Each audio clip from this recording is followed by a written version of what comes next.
언제나 매주 나오는 건 아니지만 가끔 나와서 굉장히 유익한 의학 상식을 전달하는 명승관입니다. 네, 자, 첫 번째 질문 확인하겠습니다.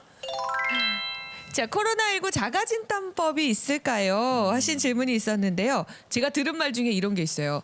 숨을 10초 정도 참는 것이 안 되면 이미 섬유화가 진행된 거다. 이런 무서운 소문이 돌고 있거든요. 네, 또 뭐 재채기를 해서 애취하면 감기고 콜록콜록하면 코로나다. 뭐 이런 얘기들도 이게 해요. 무슨 말입니까? 그러면요, 한번 우리 실험을 한번 해보죠. 네. 아, 그럴까요? 저를 포함해서 여기 계신 우리 MC, 패널, 그리고 우리 우리 스태프들까지 전부 다 작가님까지 한번 지금부터 숨을 들여 마신 다음에 10초를 한번 참아보도록 하겠습니다. 숨을 들여 마시세요. 4, 5, 6, 7, 8, 9, 10. 작가 한 분이 지금 못 참았어요. 네. 근데 이렇게 10초 참았는데 못 참거나 예. 혹은 기침이 나온다거나 뭐 재채기가 나오면 코로나19다 이런 소문이 나오고 있어요. 예. 코로나19 빨리 검사하러 가시죠. 이렇게 됩니까? 네, 아니라는 거죠. 네. 그러니까 사실은 뭐 우리 호흡기 질환이 있거나 진짜 폐에 문제가 있거나 혹은 심장에 문제가 있어도 네. 10초 못 참는 분들이 있을 수가 있어요. 근데 그 증상이 있다고 해서 꼭 코로나19를 의심할 필요는 없습니다. 그래서 그런 그 자가진단법은 현재 근거가 없는 낭설이기 때문에 절대 믿지 마시고요. 그리고 그다음에 그 콜록콜록과 H. 맞아요. 그 질문도 많이 듣습니다. 네. 콧물이 나오면 그거는 코로나19 아니다. 단순 감기다. 맞아요. 이런 얘기도 들리고 있거든요. 네. 예, 이것도 100% 맞는 얘기는 아닙니다. 왜냐하면 중국에서 보고된 그 코로나19 환자들의 임상 양상을 보고를 보면요. 우리나라 환자들도 마찬가지인데 가장 흔한 증상은 뭐죠? 바로 열입니다. 논문에 따라 다르지만은 80몇 %에서 98%까지 보고가 되어 있거든요. 그러니까 열이 굉장히 중요한 흔한 증상 중에 하나고요. 그 다음이 또 뭐냐면 두 번째가 기침입니다. 그러면 근육통은 어떠냐?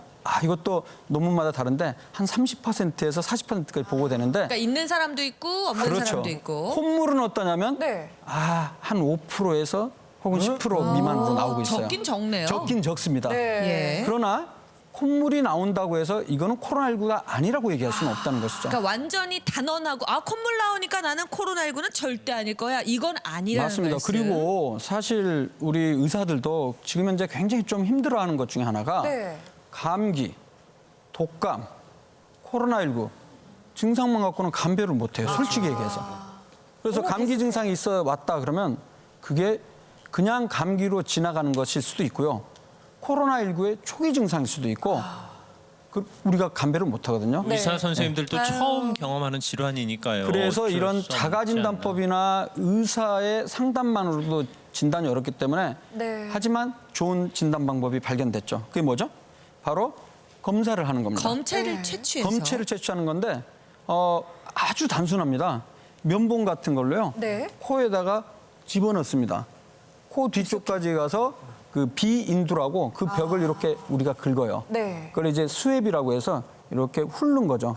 그리고 또 하나가 이 입 뒤쪽 있죠. 네. 가장 뒤쪽에 이렇게 목젖 뒤에 보면 그 네, 벽이 있지 콩고랑. 않습니까? 거기도 또 이제 훑고 그 두 가지를 합쳐갖고 한 통에 받고요. 또 하나는 가래가 있으신 분들은 객담을 뱉어갖고 그 두 가지 검체를 갖고 검사를 하면 옛날에는 하루 이상 걸렸거든요. 네. 지금은 전 세계적으로도 이렇게 빨리 검사하는 나라가 없는 걸로 알고 있는데요. 예. 6시간 만에 6시간 만에. 검사가 나옵니다. 일단 네. 우리나라가 의료 선진국임을 알려주는 그렇게 갖고 어떤 반증이 검사를 하냐? 아닌가 싶어요. 어려운 용어지만 PCR이라는 검사를 네. 해요. PCR이 뭐냐면 어려운 거 아닙니다. 이 바이러스가 그 바이러스 종류마다 이 RNA라고 해서 네. 이 유전자 염기 서열이 좀 달라요. 유전자 서열을. 특정 코로나19에 해당하는 유전자를 증폭 많이 생기게 만들어갖고 그게 있는지 없는지 검사하는 거죠. 네.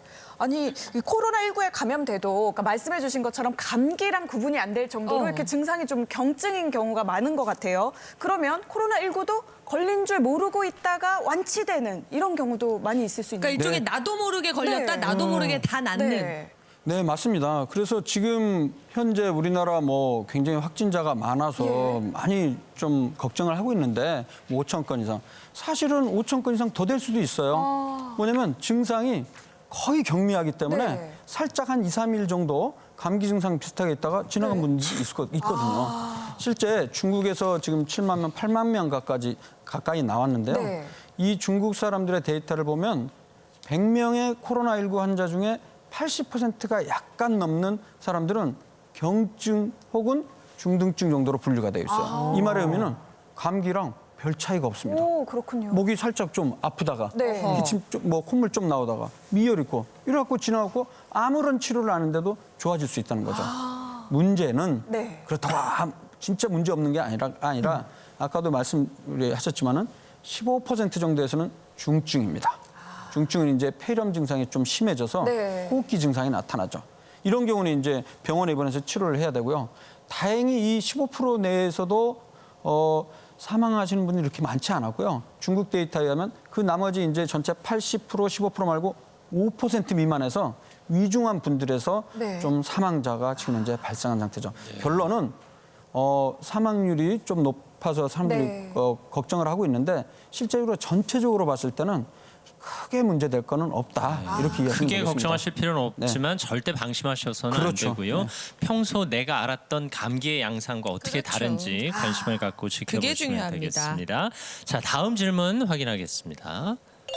엘리베이터에 코로나19 확진자와 1분 정도만 같이 있어도 감염이 된다더라. 이거 진짜 궁금해요. 제 주변에는 이거 무서워서 걸어 다니는 분도 계십니다. 아니 사실 이게 진짜로. 전파력이 이렇게 무서울까 예. 싶어서 좀 충격적인 그랬죠. 소식이었거든요. 네, 그러니까 전국에 계신 시청자 여러분 그리고 해외 동포 여러분 여기까지만 딱 질문 듣고 채널을 돌리면 이제 엘리베이터에 있으면 감된다 이렇게 가짜 뉴스가 벌써 오해하실 있어요. 수 있죠. 그러니까 채널 고정하시고 제 얘기를 들어보세요.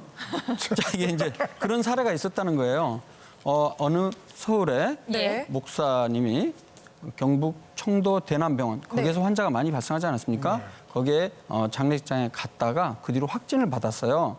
근데 이 확진 받기 바로 전에 같은 아파트 사는 엘리베이터에서 어떤 구청 직원과 그 엘리베이터를 탔는데 나중에 그 직원이 양성으로 나왔다는 겁니다. 마스크를 안 쓰셨던 네, 그 상황이었거든요. 내용을 알고 보면 대화를 얼마나 오랫동안 나눴는지는 잘은 모르는데 마스크를 서로 안 썼다고 그렇게 보도가 됐거든요.